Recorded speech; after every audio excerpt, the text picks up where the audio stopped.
देवघरामध्ये साखरेचा नैवेद्य ठेवणाऱ्यांनी हे सत्य नेहमी जाणून घ्या. आपण प्रत्येक वेळेस देवघरामध्ये देवांना साखरेचा नैवेद्य दाखवत असतो, तर आपल्याला हे सत्य तर माहितीच पाहिजे ना. आपल्या घराच्या देवघर हे संपूर्ण वास्तूचं ऊर्जा केंद्र असतं, जिथे आपण देवांच्या चरणी नैवेद्य ठेवून सुख समृद्धीची प्रार्थना करतो. परंतु आजकाल बहुतांश घरामध्ये देवासमोर फक्त पांढरी साखर ठेवली जाते, ज्यांच्या घरात जे अत्यंत घातक आहे, दुष्परिणामक आहे.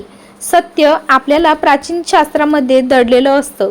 शास्त्रानुसार नैवेद्य हा शब्दाचा अर्थाचा असा आहे जो मनाला आणि आत्म्याला शुद्ध करतो. परंतु कारखान्यात सल्फर आणि अनेक रासायनिक प्रक्रिया करून पांढरी शुभ्र केलेली साखर ही मुळाची सात्विकता नसून तामसिक मानली जाते, ज्यामुळे तिचा नैवेद्य देवांच्या चैतन्याला ग्रहण करू शकत नाही आणि उलट घरातील सकारात्मक ऊर्जाही हिसकावून घेतं. वास्तुशास्त्रानुसार देवघरात तासनतास कोरडी साखर ठेवून देण्याने घरातील अन्नपूर्णा माता आणि लक्ष्मी माता अत्यंत नाराज होतात, कारण ही पद्धत आळसाचं लक्षण मानली जाते.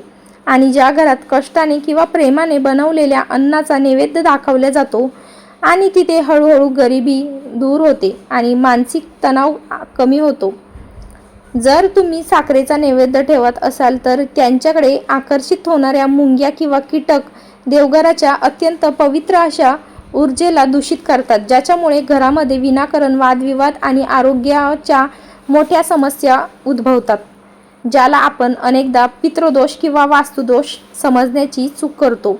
या उलट आपल्या पूर्वजांनी, आपल्या ऋषीमुनींनी साखरेऐवजी निसर्गाच्या कुशीतून तयार झालेली शुद्ध गूळ किंवा नैसर्गिक खडी साखर अर्पण करण्याचा नियम सांगितला आहे, कारण गुळामध्ये मंगळ आणि सूर्यग्रहाची सकारात्मक ऊर्जा असते, जी घरातील दरिद्रता नष्ट करून सदस्यांचा आत्मविश्वास आणि मान सन्मान वाढवण्याचा मदत करते. भगवान विष्णू, माता लक्ष्मी आणि ब्रह्मांड नायक श्री स्वामी समर्थ महाराज भक्तीचे भुकेलेले असतात, नैवेद्याची प्रिय असतात.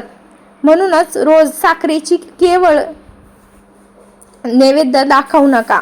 तांब्याच्या किंवा चांदीच्या पात्रामध्ये शुद्ध जल ठेवून त्यात तुळशीचं पत्र टाकून किंवा गाईच्या दुधाचा थेंब अर्पण करून नैवेद्य दाखवल्यास संपूर्ण घरात एक दैविक सुरक्षा कवच लाभत असतो. आपल्या देवघरातील साखरेचं मीठ मोठी चूक सुधारा, जेणेकरून तुमच्या भक्तीचं फळ तुम्हाला मिळेल.